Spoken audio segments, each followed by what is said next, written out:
2020년 9월 13일 몬트리올 새생명 장로교회 주일 예배를 시작하도록 하겠습니다.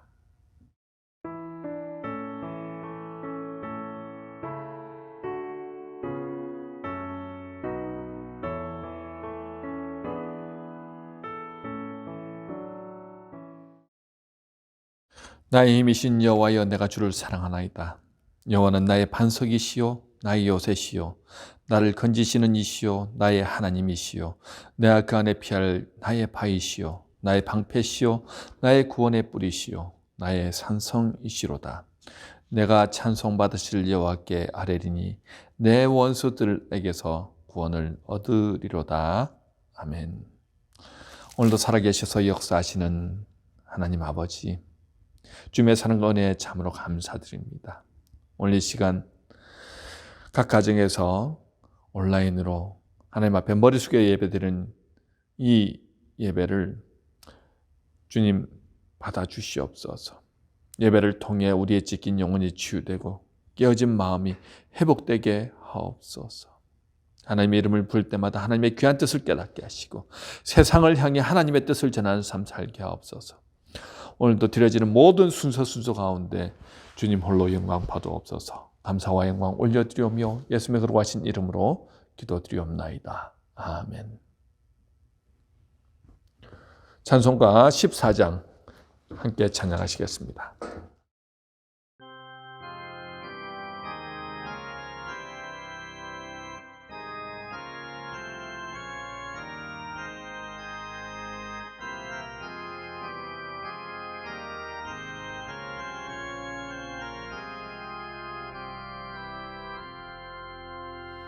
주리 하나님 하늘에 계시니 온천하 만민 주 앞에 찬송하네.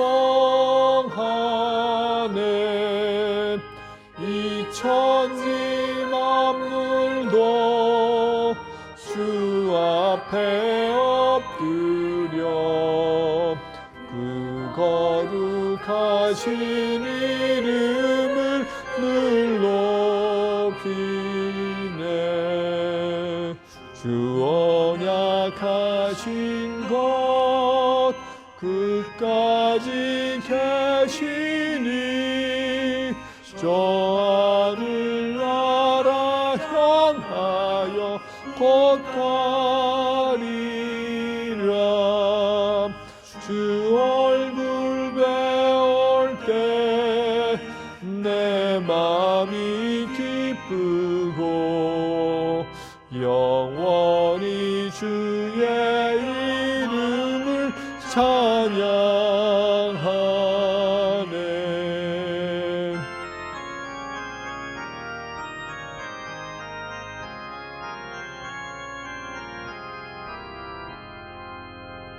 왕의 왕 되신 주 하늘에 계시니 이 세상 죄안 이기신 우주 예수. 저 천군 천사들 주 옹위하고서 무성도 함께 영원히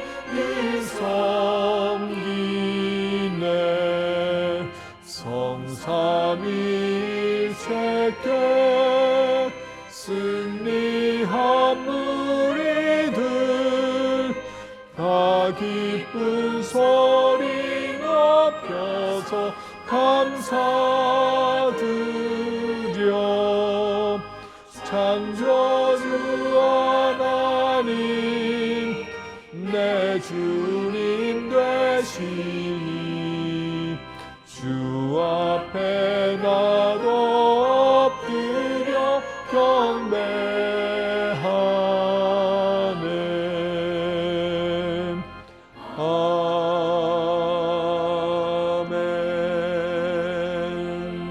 아멘.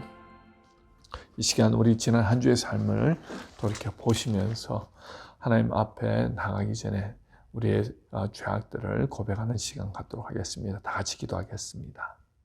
하나님, 우리의 죄를 주님을 불편하게 하고 주님의 마음을 근심케 하던 그런 우리의 모습들이 있습니다. 하나님과 동행하지 못했던 모습들 용서하옵소서. 내가 주님이 되어서 내 마음대로 살았던 모습들 용서하옵소서. 주님, 이기적이고 내 생각과 내 마음이 앞서갔던 모습들, 주님과 상관없이 살았던 모습들을 주님 용서해 주시옵소서. 무엇보다도 주님 사랑으로 살아가야 된다는 걸 알면서도 주님, 우리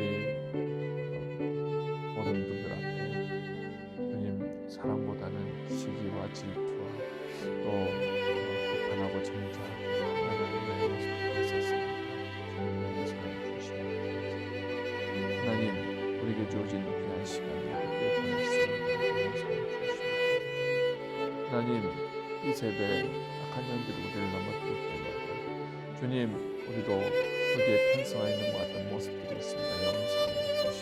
감사와 영광 올려드리오며 예수님의 거룩하신 이름으로 기도드리옵나이다. 아멘. 사도신경으로 우리의 신앙을 고백하도록 하겠습니다.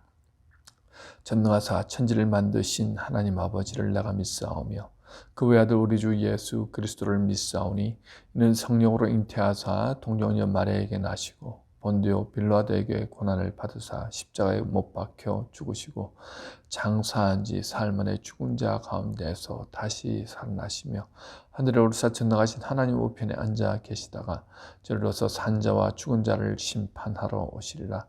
성령을 믿사오며 거룩한 공회와 성도가 서로 교통하는 것과 죄를 사하여 주시는 것과 몸이 다시 사는 것과 영원히 사는 것을 믿사옵나이다. 아멘. 성시교독 36번입니다. 함께 교독하시겠습니다. 주여, 주는 대대 우리의 거처가 되셨나이다. 선이 생기기 전 땅과 세계도 주께서 조성하시기 전 곧 영원부터 영원까지 주는 하나님이십니다. 주께서 사람을 티끌로 돌아가게 하시고 말씀하시기를 너희 인생들은 돌아가라 하셨사오니 주의 목전에서 천년이 지나간 어제 같으며 밤의 한순간 같을 뿐임이니이다. 주께서 그들을 홍수처럼 쓸어 가시나이다. 그들은 잠깐 자는 자 같으며 아침에 돋는 풀 같으니이다. 푸른 아침에 꽃이 피어 자라다가 저녁에는 시들어 마르나이다. 우리는 주의 노에 소멸되며 주의 분내심에 놀라나이다. 주께서 우리의 죄악을 주의 앞에 놓으시며 우리의 은밀한 죄를 주의 얼굴빛 가운데 두셨사오니 우리의 모든 날이 주의 분노 중에 지나가며 우리의 평생이 순식간에 다하였나이다. 우리의 연수가 70이요 강건하면 80이라도 그 연수의 자랑은 수고와 슬픔뿐이요 신속히 가니 우리가 날아가나이다. 누가 주의 노여움의 능력을 알며 누가 주의 진노의 두려움을 알리까? 우리에게 우리날 계수함을 가르치사 지혜로운 마음을 얻게 하소서. 아멘. 찬송가 28장 함께 찬양하시겠습니다.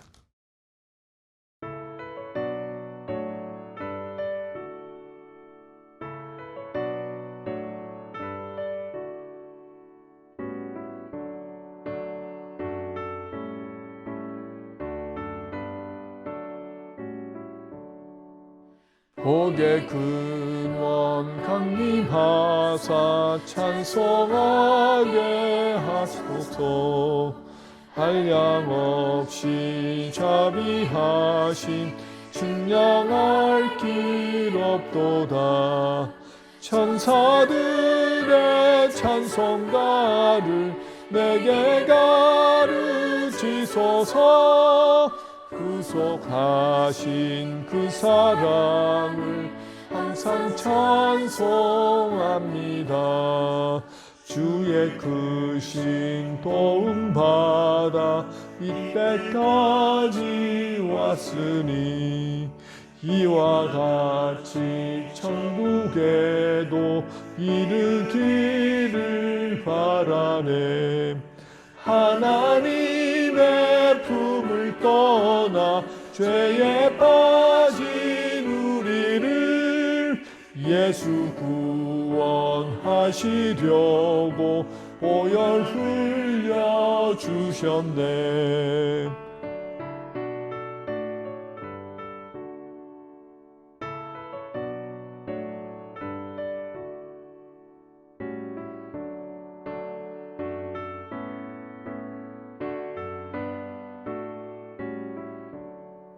주의 귀한 은혜 받고 일생 빚진 자 되네. 주의 은혜 사슬 되사 나를 주께 매소서. 우리 마음은 연약하여 범죄하기 쉬우니 하나님이 받으시고 천국인을 지소서.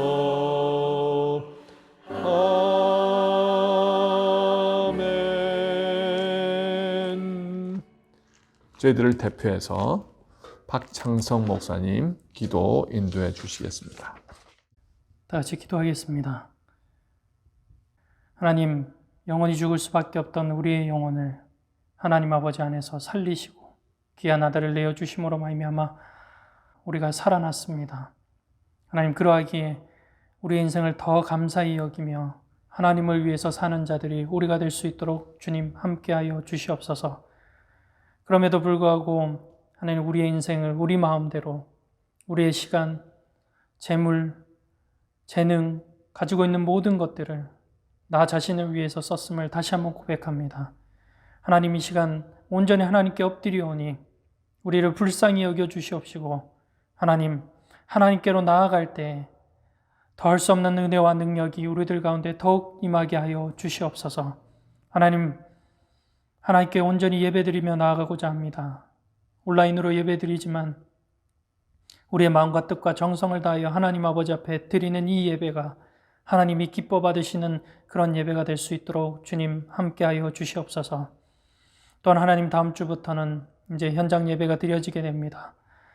하나님, 교회에서든 집에서든 드려지는 그 예배를 통하여서 하나님께만 영광이 되게 하여 주시옵시고 사탄 마귀 일절 틈타지 못하도록 하나님께서 지켜보아여 주시옵소서. 또한 하나님, 학교가 열어서 우리의 자녀들이 학교에 다니고 있습니다. 여러 들리는 소식으로 확진자들이 많이 나오고 있습니다. 그러나 하나님, 그 무엇보다 우리가 먼저 하나님 아버지 앞에 깨어서 나아가게 하시고 우리의 자녀들이 하나님 아버지 안에서 무엇을 위하여 무엇을 향하여 공부하며 나아가야 되는지를 온전히 깨닫게 하시며 이 어려운 시기를 지내면서도 신앙 가운데 온전히 서는 우리의 자녀들 될 수 있도록 주님 함께하여 주시옵소서. 우리의 조국 대한민국 하나님께 맡겨드립니다. 정치, 경제, 사회, 문화가 하나님 안에서 안정되게 하시며 이 어려운 시기를 지날 그때마다 더 하나님을 향하여 감사하며 회개하며 하나님께로 돌이키는 귀한 대한민국이 될 수 있도록 주님 인도하여 주시옵소서. 새생명교회 하나님의 사랑하시기에 핏값으로 세우신 교회입니다. 하나님의 교회를 위하여 헌신하는 자들이 더 많아지게 하여 주시옵시고 하나님의 영광을 위하여 함께 모여서 하나님께 영광 돌릴 수 있는 귀한 자들이 하나님 새생명교회에 더욱 많이 늘어날 수 있도록 구원받는 하나님의 백성이 더욱더 늘어날 수 있도록 하나님 인도하여 주시옵소서. 말씀을 듣습니다. 전하는 정성호 담임 목사님에게 하나님 은혜 위에 은혜를 더하여 주시옵시고 듣는 우리도 하나님 그 말씀 따라 화답하며 그 말씀 따라 사는 자들 되게 하여 주시옵소서. 온전히 감사드리며 살아계신 예수 그리스도의 이름으로 기도드렸습니다. 아멘.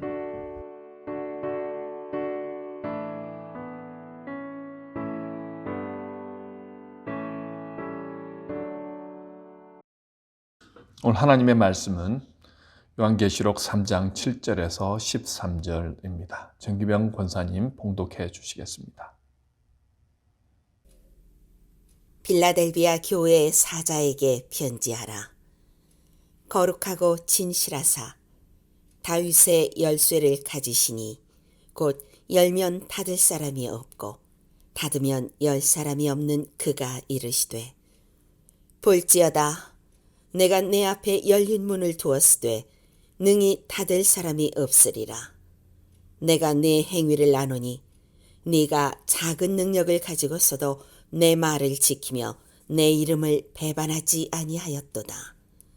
보라, 사탄의 회당 곧 자칭 유대인이라 하나 그렇지 아니하고 거짓말하는 자들 중에서 몇을 내게 주어 그들로 와서 네 발 앞에 절하게 하고 내가 너를 사랑하는 줄을 알게 하리라.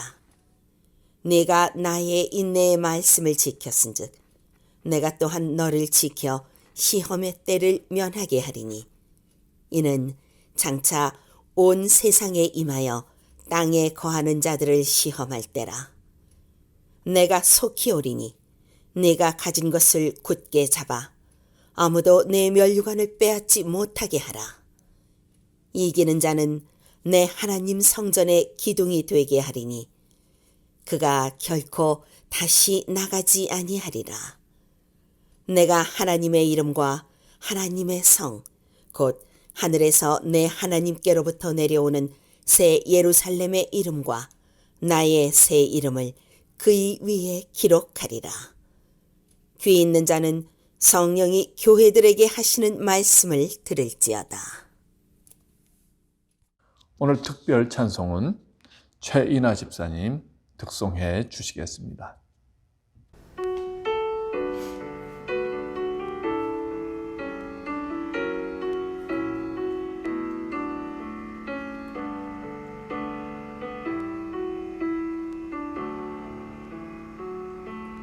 오직 주의 사랑에 매여 내 영 기뻐 노래합니다. 이 소망의 언덕 기쁨의 땅에서 주께 사랑 드립니다. 오직 주의 임재 안에 갇혀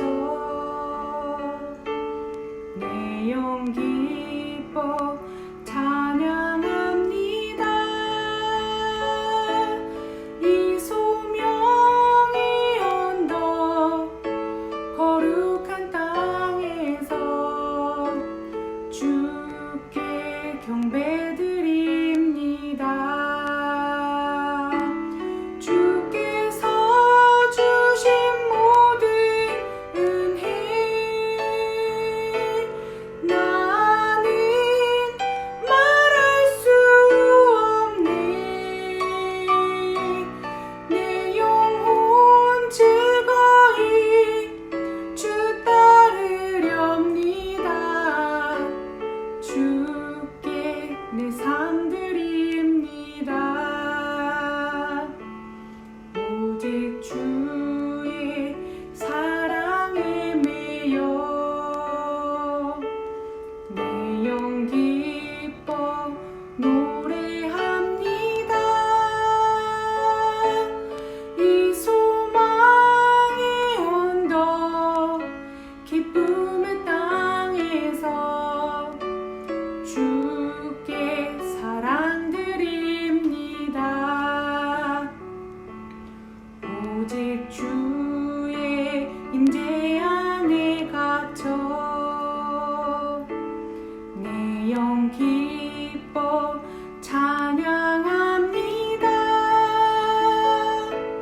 이 소명의 언덕 거룩한 땅에서 주께 경배드립니다. 주께서 주신 모든 은혜 나는 말할 수 없네. 내 영혼 즐거이 주 따르렵니다. 주께 내 삶 드립니다. 주께서 주신 모든 은혜 나는 말할 수 없네. 내 영혼 즐거이 주 따르렵니다. 주께 내 삶 드립니다.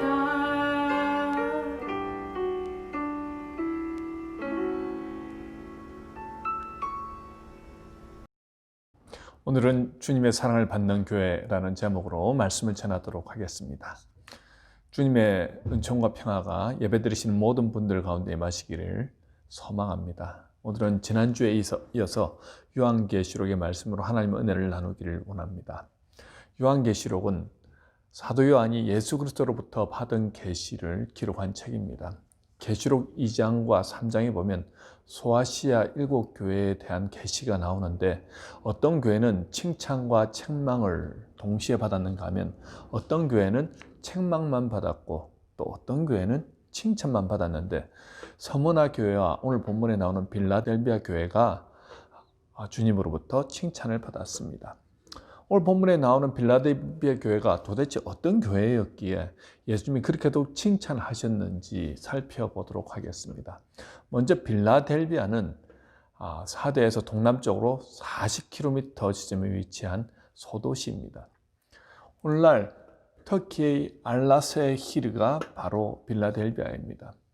이 도시는 서머나와 서북아시아, 부르기아를 잇는 도로를 끼고 있어 동과서를 잇는 지리적 요충지로 크게 번성하였습니다. 빌라델비아는 아시아의 7도시 중에서 가장 늦게 건설되었는데 버가모의 왕 아달루스 2세가 BC 2세기에 건립하였고 자기 동생 유메네스에 대한 사랑의 중표로 그 도시의 이름을 필라델포스, 즉 형제를 사랑하는 자라고 지었습니다.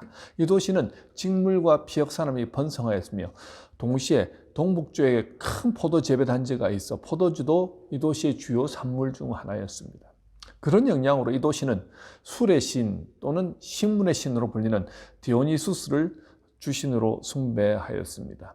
그런데 AD 17년에 일어난 그 지진으로 이 도시가 엄청나게 파괴되었는데 그 당시 로마 황제 티베리우스가 이 도시를 다시 재건하지요. 그 빌라델피아 사람들은 이 도시의 이름을 네오 가이사랴, 즉 가이사의 새 도시라고 불렀습니다. 후에 플라비아로 또 이름을 변경하였다가 그 뒤 황제 숭배가 이 도시에 정착되자 이 도시는 네오코로스, 즉 신정관리자라는 명칭을 얻게 되었습니다. 그러다가 AD 50년에 다시 빌라델비아로 불려지게 되었습니다. 이 교회가 언제 누구에 의해 세워졌는지는 기록되어 있지 않습니다. 그런데 주변 환경이 예수를 믿기에 그닥 좋은 환경이 아니었던 것 같습니다. 특히 황제를 신으로 숭배하는 정책에 적극적으로 동조했고 작은 아테네라 불릴 정도로 여러 우상신자들이 많이 있었습니다. 이런 곳에서 신앙을 지킨다는 것이 보통 힘든 것이 아니었을 것입니다. 본문 7절에 주님이 빌라델비아 교회를 향해 말씀하시기 전에 주님이 누구신가에 대해서 먼저 말씀합니다. 빌라델비아 교회의 사자에게 편지하라. 거룩하고 진실하사 다윗의 열쇠를 가지신 이 곧 열면 닫을 사람이 없고 닫으면 열 사람이 없는 그가 이르시되. 주님은 당신을 거룩하고 진실하신 분이라고 소개합니다. 주님은 소아시아 7교회를 향해 말씀하실 때 각각 다르게 자신을 표현하십니다. 빌라델비아 교회에게 말씀하실 때는 거룩하고 진실하신 분, 다윗의 열쇠를 가지신 분이라고 묘사합니다. 거룩은 하나님에게만 있는 속성입니다. 예수 그리스도가 거룩하시다는 것은 그분이 하나님의 생명과 존재 그 자체라는 것을 나타냅니다. 또한 진실하다는 의미는 예수 그리스도는 희미한 그림자나 어렴풋한 영상이 아니라 실제하시는 하나님이라는 것을 의미합니다. 우리가 믿는 예수님은 2000년 전에 이 땅에 존재하셨다가 십자가에 못 박혀 죽으시고 사흘 만에 부활하시고 40일에 승천하신 역사적인 분이시기도 하지만 지금도 살아서 역사하시는 실제하시는 하나님의 아들이라는 사실을 말씀을 통해 소개하고 계십니다. 어떤 분은 이 예수님을 날마다 느끼고 주님과 동행하는 기쁨을 만끽하며 살아가는데 어떤 분은 들어서 알긴 알겠는데 그 실제를 전혀 느끼지 못하는 분도 계십니다. 그 이유가 무엇일까요? 다윗의 열쇠를 가지신 분이기 때문입니다. 여기서 다윗의 열쇠란 메시아가 가지고 있는 열쇠인데 메시아이신 예수님의 생명과 사망, 천국과 지옥, 세상의 모든 권세를 가지고 계심을 의미합니다. 즉 예수님이 택한 사람, 예수님을 만난 사람, 예수님의 십자가 사랑이 나를 위한 사랑이었다는 것이 믿겨지는 사람만이 영적인 눈이 뜨이고 날마다 함께 하시는 주님의 은혜를 누릴 수 있습니다. 하지만 아무리 교회를 다녀도 주님의 십자가 사랑과 은혜가 나와는 아무런 상관이 없고 단순히 역사적 인물로만 느껴지시는 분들은 아직까지 택함 받았다 말할 수 없겠지요. 그런 분들은 영원히 구원받지 못하는 것일까요? 그건 아니지요. 오늘 본문 7절에서 말씀하십니다. 열면 닫을 사람이 없고 닫으면 열 사람이 없는 그가 이르시되. 구원의 주관자는 예수 그리스도입니다. 우리 시대의 지성인이며 종교를 문화의 일부로 인식해서 기독교도 항상 지적인 시각으로 이해하려 했던 이어령 교수가 73세 예수를 그리스도로 시인하고 세례를 받아서 세간을 놀라게 한 일이 있었습니다. 벌써 13년 전의 일인데요. 그분이 오래전부터 지성인으로서 기독교에 관심을 가져왔지만 인간의 이성으로는 도저히 설명할 수 없는 영적 측면에서 기독교와 예수님을 보기 시작했을 때 영적 눈이 뜨이고 주는 그리스도시여 살아계신 하나님 아들이라고 고백할 수 있었다는 겁니다. 사실 이 교수님이 예수님께로 돌아올 수 있었던 계기가 있었는데요. 그분의 딸 이민아 씨를 사용하셨습니다. 그렇게 똑똑하고 잘 나가던 딸이 갑자기 갑상선 암으로 고통을 받고 망막이 손상되어 앞을 볼 수 없는 그런 상황에서 주님 앞에 간절히 구하고 주님을 찾고 주님의 도우심을 구했는데 어느 날 주님께서 이민아 씨를 치료해 주셔서 정말 하나님의 살아계신 그 놀라운 은혜를 경험하게 되죠. 이 모습을 이 아버지가 직접 보고는 하나님이 살아계시다 그 것을 믿게 되었다는 겁니다. 열면 닫을 사람이 없습니다. 닫으면 열 사람이 없습니다. 우리 주님을 통해서만 영원한 생명이 주어집니다. 이성적으로 지적으로 접근했을 때 머리로는 알겠는데 도저히 믿어지지 않던 그 예수님을 딸이 병에서 낫게 되는 놀라운 은혜를 경험하면서 영의 눈이 열리고 그분에게 구원의 문이 열렸다는 거죠. 여러분 오늘 예배 드리시는 새생명 성도 모든 분들도 구원의 열린 문이 놓인 분들임을 저는 믿습니다. 이런 권세를 가지신 주님이 빌라델비아 교회를 향해서 말씀하십니다. 8절입니다. 볼지어다 내가 내 앞에 열린 문을 두었으되 능히 닫을 사람이 없으리라. 내가 내 행위를 아노니 네가 작은 능력을 가지고서도 내 말을 지키며 내 이름을 배반하지 아니하였도다.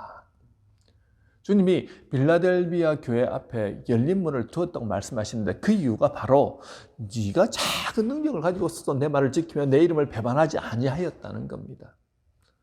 여기서 작은 능력이라는 말은 헬라어로 미크라 두나미스, 즉 마이크로인데 아주 하찮은 아주 미세한 능력을 가리킵니다. 빌라델비아 교회는 아주 약한 상태의 교회였습니다. 세상에서 볼 때는 별 볼 일 없는 교회였습니다. 그런데 그 교회 앞에 열린 문을 두시겠다는 겁니다. 빌라델비아 교회가 비록 세상 사람들이 볼 때 함부로 할 수 없는 그런 능력 있는 사람들, 돈과 권력을 가진 사람들, 세상을 움직이는 사람들이 많아서 칭찬받은 게 아닙니다. 오히려 세상 사람 볼 때는 약하고 보잘것없는 사람들이 모인 공동체로 보였을 겁니다. 하지만 주님이 그들을 귀하게 여기신 이유는 주님의 말씀을 지키며 주님의 이름을 배반하지 아니하였다는 겁니다. 그 당시 빌라델비아는 제2의 아테네라 불릴 정도로 우상을 많이 섬겼고 이런 영적인 분위기가 온전한 신앙생활을 하기에 참으로 어려웠습니다. 무엇보다 9절에 보면은 뭐라고 말씀합니까? 보라 사탄의 회당 곧 자칭 유대인이라 하나 그렇지 아니하고 거짓말하는 자들 중에서라는 표현이 나오는데 이것을 통해 알 수 있는 것은 동족인 그 유대인들이 빌라델비아 교회를 핍박하고 있었다는 것을 알 수 있습니다.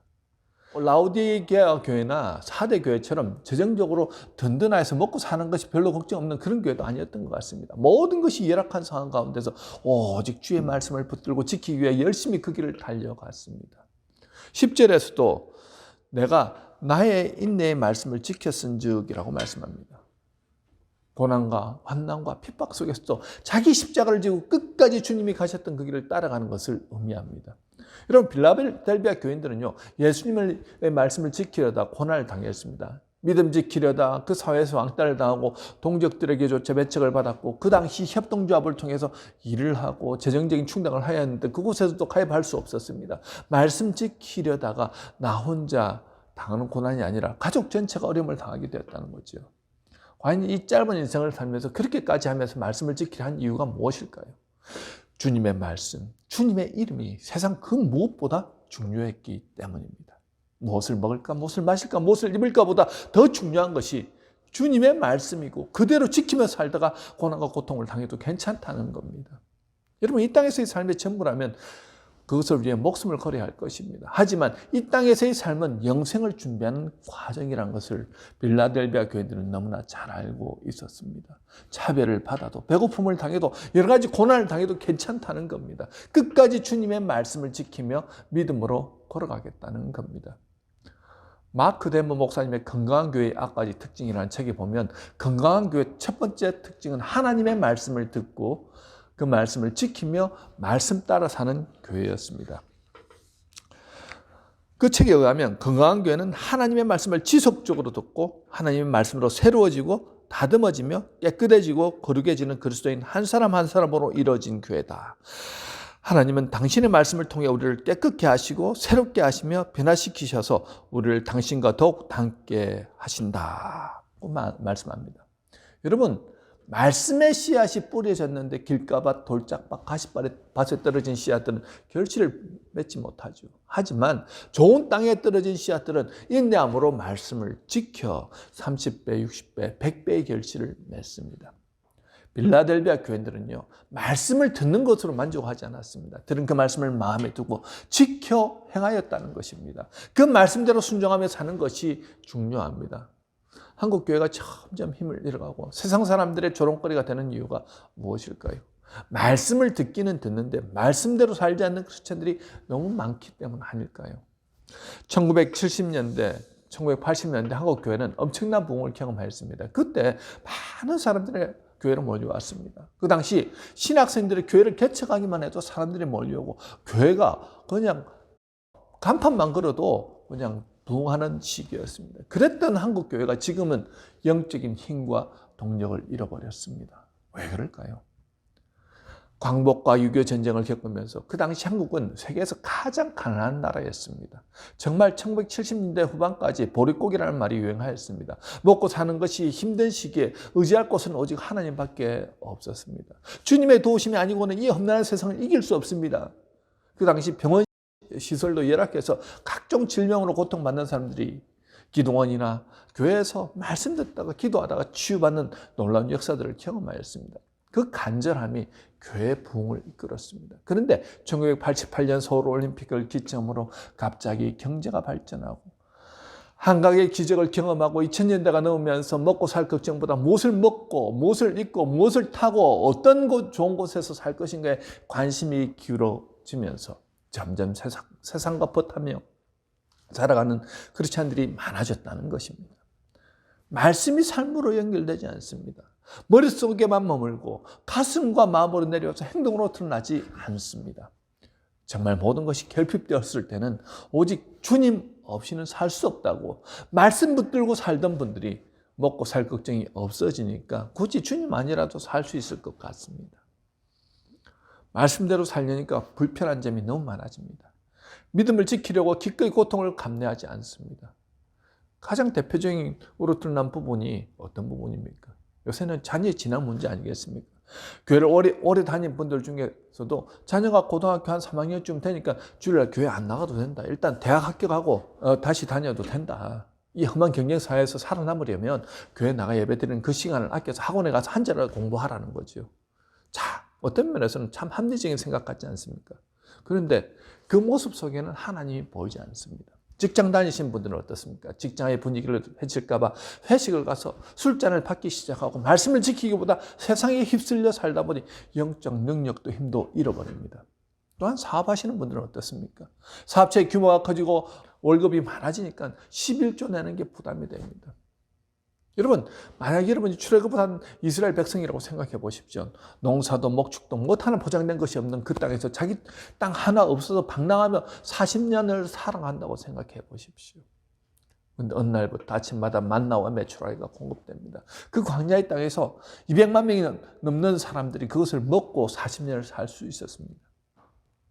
그들은 매일 하나님의 은혜를 경험했습니다. 그들이 뭔가를 할 수 없는 그때 하나님은 그들을 먹이시고 입히시고 지키시고 보호하여 주셨습니다. 이런 은혜를 매일 경험하는 분이라고 한다면 하나님께 자신의 소득의 10분의 1을 드리는 것이 아까울까요? 어느 순간부터 먹고 사는 것이 편해지고 주님 없이도 살만해지면서 주님을 향한 갈망은 사라졌습니다. 주님을 만나고자, 주님 말씀대로 살고자 하는 간절함은 사라졌습니다.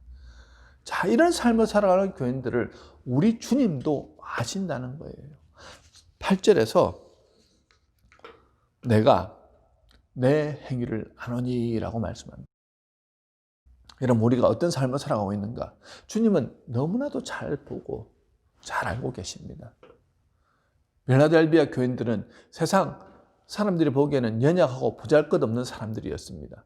그들이 세상 사람들보다 뛰어나거나 드러내놓을 만한 것은 없었습니다. 하지만 주의 말씀을 끝까지 붙들었고 그 말씀을 지키려다 보니 환난과 핍박을 당합니다. 우리 주님은 이 땅에서 주님의 말씀대로 살려고 애쓰는 그 사람들, 어떤 상황 속에서도 예수 이름 붙들고 살아가는 그 사람을 기억하십니다. 기억만 하시는 것이 아니라 9절에서 뭐라고 말씀합니까? 그들을 핍박하는 유대인들로 와서 네 발 앞에 절하게 하고 내가 너를 사랑한 줄을 알게 하리라. 10절에서 내가 또한 너를 지켜 시험의 때를 면하게 하리라고 말씀합니다. 여기서 우리가 분명히 기억해야 할 것은 우리가 비록 연약하여 때로는 실족하고 넘어지기도 하지만 그럼에도 하나님의 말씀을 지키려고 노력하고 몸부림치면 그 몸부림은 하나님이 귀하게 여기시고 주님도 우리를 지켜주시겠다는 겁니다. 9절에 그들을 핍박하는 유대인들이 빌라델비아 교인들의 믿음과 삶을 통해서 회개하고 복음을 받아들여 교회에 돌아올 것이라고 말합니다. 제가 예전에 여러 소개했던 적이 있는데요. 제가 토론토에 섬겼던 교회 장로님이 주일학교 때 홀로 예수 믿었는데 그 집안의 장손이었던 이 장로님이 예수를 믿으면 집안이 망한다고, 그 할머니가 무속인이었는데 교회 가는 거 막지 않으면 큰일 난다고 해서 어릴 때부터 엄청 핍박이 심했습니다. 주일이면 부모님이 신발을 숨겨놓아서 교회를 가지 못하는 때도 있었고요. 어떻게 교회 갔다 오면 엄청 심한 메타작이 기다리고 있었습니다. 그런데 그분이 부모님의 구원을 위해 홀로 기도하면서 말씀을 지키며 예수 이름으로 대적하며 믿음으로 나갔는데 결국 동생들이 모두 예수 믿고 그 다음 어머니가 믿게 되고 그 다음 나중에는 아버지가 믿게 되고 나중에 고등학교 때 아버지가 예수 믿고 구원받았다는 놀라운 증거를 합니다. 1950년대 한국 상황은요, 유교 문화와 무속신앙이 주를 이루고 있었습니다. 그래서 그 당시에 지금보다 훨씬 더 핍박이 심했는데 어떻게 온 집안을 예수 믿게 할 수 있었을까? 그 비결이 오늘 말씀입니다. 너를 핍박하던 유대인들로 와서 네 발 앞에 절하게 하고 내가 너를 사랑한 줄을 알게 하리라. 어린 소년이 무엇이 있었겠습니까? 아무것도 없지요. 단지 하나, 오직 예수님 말씀을 붙잡고 지켰다는 겁니다. 그런데 그렇게 신실하게 주님을 사랑하고 주님 말씀 붙들고 살아가니까 그렇게 핍박하던 가족들이 알아차립니다. 저 아이에게 뭔가 있구나. 그러니까 그 형제들, 어머니, 아버지 온 집안에 예수 믿음으로 구원받게 되더라는 거지요. 여러분, 가정이나 직장에서 아니면 주변 사람들로부터 예수 믿는다는 이유로 불이익을 받고 계신 분들이 계십니까? 그렇다면 오늘 이 말씀을 가슴 속에 새기면 좋겠습니다. 여러분, 내가 정말 예수님의 말씀을 지키고 그 말씀에 순종하려고 몸부림치는 그 모습이 주님을 사랑하는 모습입니다. 내가 주님을 사랑하면 우리 주님도 그런 나를 기억하시고 나를 사랑하셔서 그들에게 내가 너를 사랑한 줄 알게 하시겠다는 겁니다. 본문 10절에서 내가 또한 너를 지켜 시험의 때를 면하게 하리라고 말씀합니다. 이 말씀을 모든 시험에서 다 면하게 해주신다는 그런 의미가 아닙니다. 때때로 어떤 힘든 시험을 주님께서 면하게 해주실 때도 있지요. 여러분, 그렇지만요, 믿음을 지키다가 순교하시는 분들도 많습니다. 주기철 목사님은요, 신사참배를 거부했다는 이유로 일본 제국주의 경찰들에 의해서 순교하셨습니다. 손양원 목사님은요, 1950년 6.25 전쟁이 발발하고 공산군들이 쳐들어와서 목사라는 이유로 총살하였습니다. 문준경 전도사님은요, 예수쟁이라는 이유로 자익들에 의해서 총살당하셨습니다. 이분들은 순교의 극심한 고난 속에서도 배교하지 않았습니다. 오히려 더 담대하게 믿음으로 그 길을 갔습니다. 이분들이 순교의 자리에 있을 때 배교 유혹도 있었을 것입니다. 예수 안 믿겠다고 고백하면 살려주겠다. 신사참배만 하면 교회에서 예배 드리게 해주고 마음껏 자유를 주겠다. 성경책을 밟고 가면 살려주겠다. 이런 저런 유혹들이 있지 않았겠습니까? 그런데 그 순교의 순간에도 우리 주님은 그들과 함께 하심을 통하여 그도 홀로 내버려 두시지 않고 반드시 믿음으로 승리하도록 도와주시며 구원의 길로 인도하시더라는 것입니다. 그러면서 11절에 내가 속히 오리니 네가 가진 것을 굳게 잡아 아무도 내 면류관을 빼앗지 못하게 하라고 말씀합니다. 속히 오신다는 거죠. 자, 지금 빌라델비아 성도들은요, 주님을 바라보면서 면류관을 바라보면서 믿음을 붙들고 살았던 사람들입니다. 믿음의 열매가 면류관입니다. 여기서 네 면류관을 빼앗지 못하게 하라고 할 때 빼앗긴다는 것은 어떤 사람이 훔쳐가는 것이 아니라 하나님께서 그들에게 빼앗아 다른 사람에게 주는 것입니다. 즉 면류관을 쓸 자격이 없다는 거죠. 에서는 야곱에게 장자권과 축복권을 빼앗깁니다. 르우벤은 야곱의 장자였으나 그 장자권은 유다에게 빼앗깁니다. 사울은 왕위를 다윗에게 빼앗기고 셈나는 왕궁의 보물을 관장하는 그 직임을 엘리야김에게 빼앗겼으며 요압과 아비아달은 그들의 제사장직을 분하야와 사독에게 빼앗겼습니다. 가룟 유다는 사도의 반열에서 그 자리를 마띠아에게 빼앗겼고 유대인은 이방인에게 그 주위를 빼앗겼습니다. 이들의 특징은 주님과 떨어졌을 때 그 면류관을 빼앗겼다는 겁니다. 주의 영이 멀어졌을 때 영의 눈이 감기고 자기 마음대로 행동하다가 결국 맡겨두었던 직분까지 다 빼앗겨버렸습니다. 우리도 마찬가지입니다. 우리가 그리스도와 함께 동행할 때에만 주님이 부여하신 사명을 감당할 수 있습니다. 그러나 주님 아닌 다른 것들을 붙들기 시작할 때 우리에게 주셨던 면류관은 다른 사람에게 넘어갈 수 있다는 것입니다. 여러분, 우리가 이 땅에서 수고하며 말씀을 지키며 예수 이름을 위해 살아갈 때 주님이 예비한 면류관을 주십니다. 그런데 우리가 살아가면서 믿음 대신에 이 세상의 가치관, 즉 돈, 명예, 권력, 자녀, 배우자 혹은 그 어떤 다른 것들을 붙들고 살아간다고 한다면 우리의 마지막에 그 면류관을 받지 못하고 정말 헛되고 헛된 것을 위해 살다가 부끄럽게 주님 앞에 설 날이 올 것입니다. 그렇게 날마다 우리가 무엇을 붙들고 살아가는지 살펴보아야 합니다. 저와 여러분이 어느 날 하나님 앞에 가서 손을 펼 때 그것이 믿음이었고 그것이 하늘의 소망이었고 그것이 하나님을 사랑하고 이웃을 향한 사랑이었다면 하나님 분명히 착하고 충성된 종아 네가 잘하였고 잘하였도다 하고 우리에게 면류관을 주시리라 확신합니다. 우리 모두 그 복을 받아 누려야겠습니다. 그리고 본문 12절에서 이기는 자는 내 하나님 성전의 기둥이 되게 하리니 그가 결코 다시 나가지 아니하리라. 내가 하나님의 이름과 하나님의 성 곧 하늘에서 내 하나님께로 내려오는 새 예루살렘의 이름과 나의 새 이름을 그의 위에 기록하리라. 하나님 성전의 기둥이 된다는 말씀은 그만큼 하나님 나라의 소중한 존재로 인도하시겠다는 것입니다. 그 기둥에는 하나님의 이름도 새겨져 있고 새 예루살렘 이름도 새겨져 있고 예수 그리스도의 이름도 새겨져 있습니다.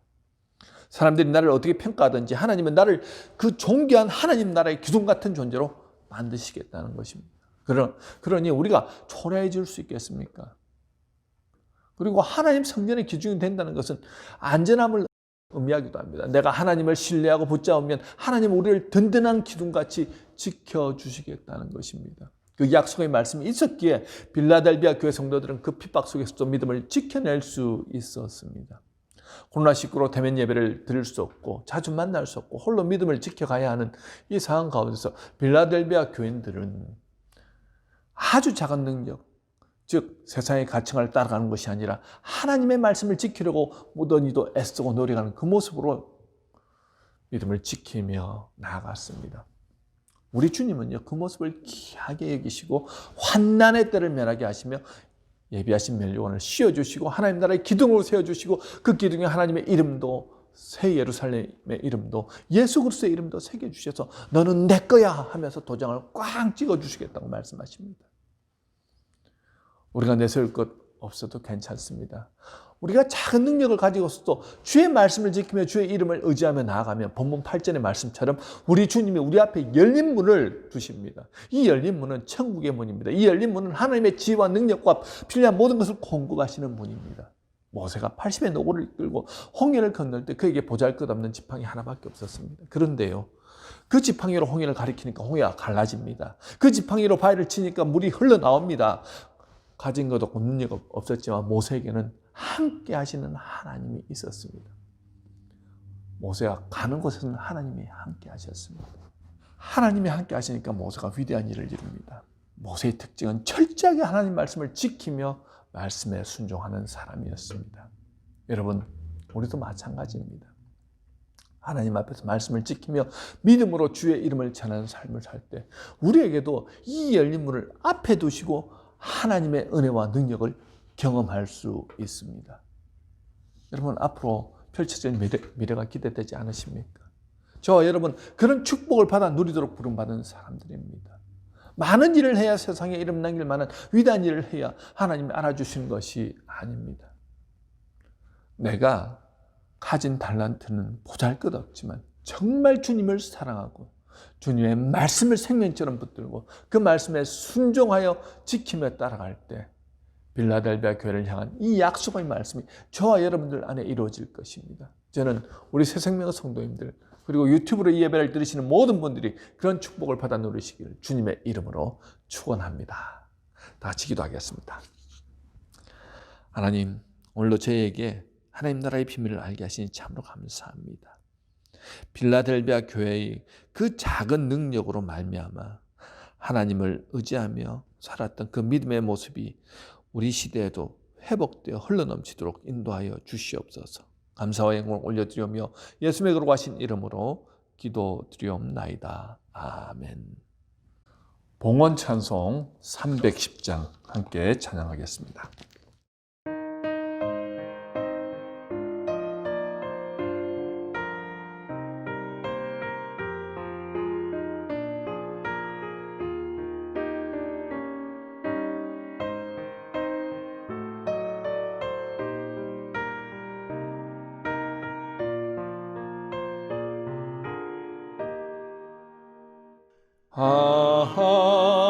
하나님의 은혜로 있을 데 없는 자 왜 구속하여 주는지 난 알 수 없도다. 내가 믿고 또 의지지 않은 내 모든 영편하시는 주님 늘 보호해 주실 것을 나는 확실히 아네. 왜 내게 굳센 믿음과 또 복음 주셔서 내 맘이 항상 편한지 난 알 수 없도다. 내가 믿고 또 의지함은 내 모든 영편하시는 주님 늘 보호해 주실 것을 나는 확실히 아네.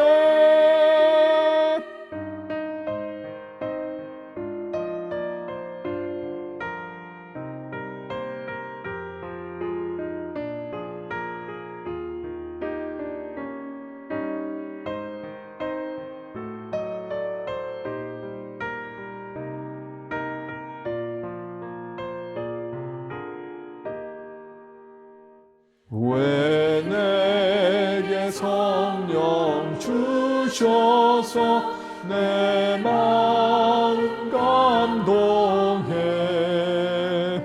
주 예수 믿게 하는지 난 알 수 없도다.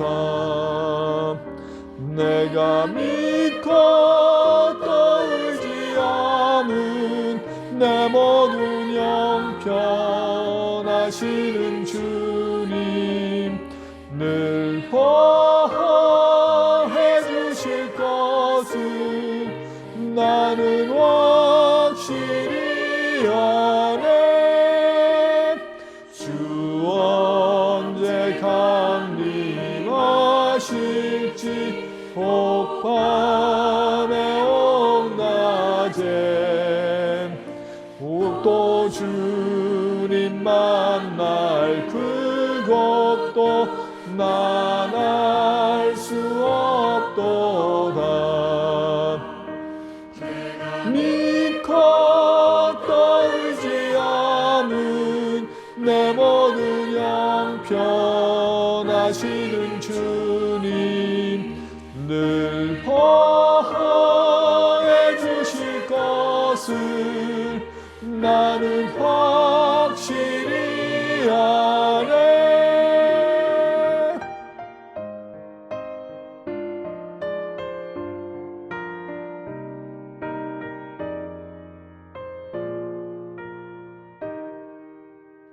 다 같이 드리신 예물을 위해서 기도하도록 하겠습니다. 은혜와 사랑이 풍성하신 하나님, 참으로 감사드립니다. 많은 사람들 중에서 저희들을 하나님의 자녀로 택하여 주시고 거룩한 주님의 전에 나와 하나님 앞에 온라인으로 예배드리게 할 수 있도록 인도하시니 참으로 감사드립니다. 하나님 앞에 나올 때 빈손으로 나오지 않냐고 말씀을 따라 정성을 다해 예물 드리게 하신 감사합니다. 하나님, 우리가 드리는 이 예물을 통하여 하나님의 거룩한 사업을 위해 쓰고도 남음 있게 하시었고 우리들이 하는 사업을 날마다 도우셔서 정말 그 사업이 번영하고 잘되게 하시고 이 어려운 가운데서도 주님, 가난한 자, 고통당한 자들을 생각하며 나누며 살 수 있는 저희들의 사업처 되게 하여 주시옵소서. 하나님, 코로나로 인하여 고통받는 사람들을 불쌍히 여겨주시옵시고 주님, 백신과 치료제가 빨리 개발되어서 하나님, 이제는 더 이상 코로나 때문에 우리 일상이 멈추지 않도록 주님께서 붙잡아 주시옵소서. 하나님, 이 코로나 기간을 통하여 우리의 영적인 상태가 더 주님을 찾고 주님을 가까이 하며 주의 은혜 가운데 가는 저희들을 삼되게 하옵시고 무엇보다 대한민국을 주님께서 불쌍히 여겨주셔서 좌와 우로 나뉘어진 이 간극을 주님께서 붙여주시옵시고 용납하고 이해하고 타협하고 사랑하고 용서하는 관계로 발전시켜 주시옵소서. 하나님, 이 한 주간도 지켜주시옵시고 특별히 개학을 하여서 지금 각 학교에서 코로나가 확산되고 있는 가운데 있사오니 우리 아이들을 지켜주시옵시고 주님, 더 이상 코로나로 고통받는 사람들이 없도록 주님께서 붙들어 주시옵소서. 모든 영광 주님께 올려드리오며 예수님의 거룩하신 이름으로 기도드리옵나이다. 아멘. 교회 소식 몇 가지 전하도록 하겠습니다.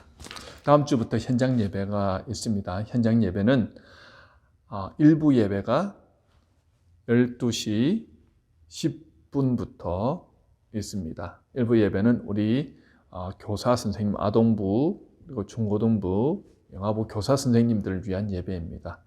일부 예배 12시 10분에 본당에서 있습니다. 그리고 2부 예배가 1시 30분에 종전과 같습니다. 1시 30분에 있습니다. 실시간 스트림도 1시 30분에 있습니다.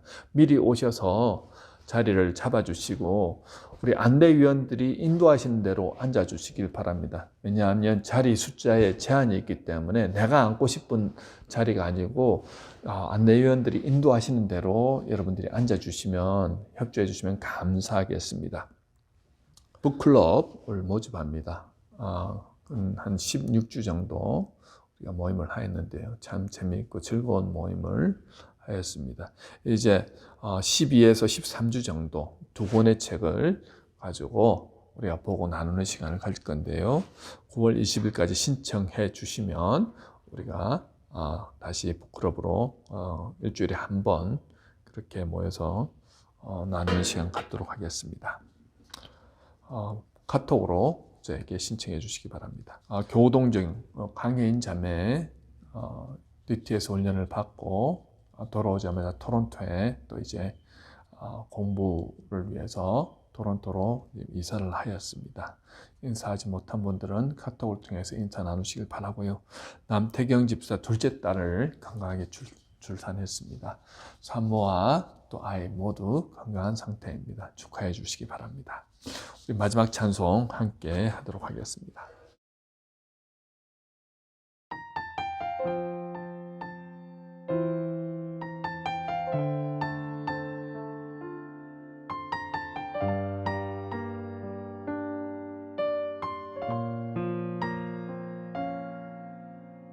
이 세상을 살아가는 동안에 나의 힘을 의지할 수 없으니 기도하고 낙심하지 말 것은 주께서 참 소망이 되심이라.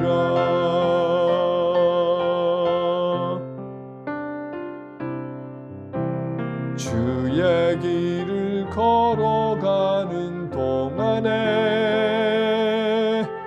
세상의 것 의지할 것 없으니 감사하고 낙심하지 말 것은 주께서 참 기쁨이 되심이라. 하나님의 꿈이 나의 비전이 되고 예수님의 성품이 나의 인격이 되고 성령님의 권능이 나의 능력이 되길 원하고 바라고 기도합니다. 원하고 바라고 기도합니다.